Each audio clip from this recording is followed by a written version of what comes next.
معزز خواتین و حضرات، ہربل وے ٹی وی کی طرف سے آپ کو سلام۔ میرا نام ڈاکٹر منیر احمد بٹانی ہے۔ میں نے P H D biochemistry میں کی ہے۔ 2 کتابوں کا مصنف ہوں۔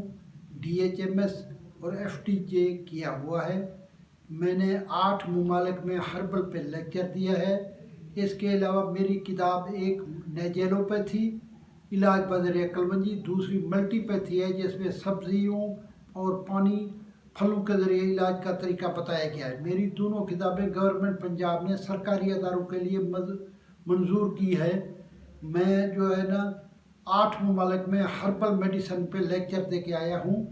اس کے علاوہ میں اوپن یونیورسٹی میں صحت اور غذا اور غذائیت کے مضمون پڑھاتا ہوں۔ 1995 سے لے کر 2004 تک میں نے FC کالج پریکٹس کی ہے۔ 2004 سے اب تک میں شعبہ ہربل میڈیسن کا گورنمنٹ کالج ٹاؤن شپ کا ہیڈ آف ڈپارٹمنٹ ہوں۔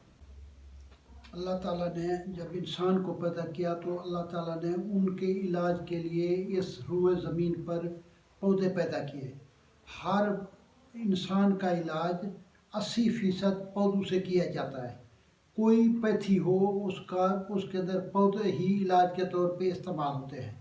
جن ممالک کے اندر لوگوں کو شوگر ہوتی ہے وہاں اللہ تعالیٰ نے جامن کا درخت پیدا کیا ہے۔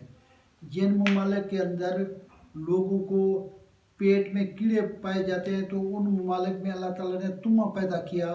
تما جو ہے پیٹ کا علاج ہے۔ وہ لوگ جو پہاڑی علاقوں میں پیدا ہیں اللہ تعالیٰ نے ان کے لیے آرنیکا کا پودا پیدا کیا۔ آرنیکے کے پودے سے ان کی چوٹ کا اندرونی اور بیرونی کا علاج کیا جاتا ہے۔ جن سعودی عرب کے اندر لوگوں کو قبض ہوتی ہے وہاں اللہ تعالیٰ نے ان کے لیے سنا مکی پیدا کیا۔ اس طرح جن ممالک کے لوگ کمزور ہوتے ہیں اللہ تعالیٰ نے ان کے لیے زیتون کا درخت پیدا کیا۔ اس کے علاوہ جن لوگوں کے دماغی طور پر کمزور ہوتے ہیں ان کے لیے اللہ تعالیٰ نے اخروٹ پیدا کیا۔ جن لوگوں میں وٹامن C کی کمی ہوتی ہے اللہ تعالیٰ نے ان کے لیے سیٹرس فروٹ پیدا کیے۔ لہذا ساری دنیا کے اندر علاج پودوں کے ذریعے کیا جاتا ہے۔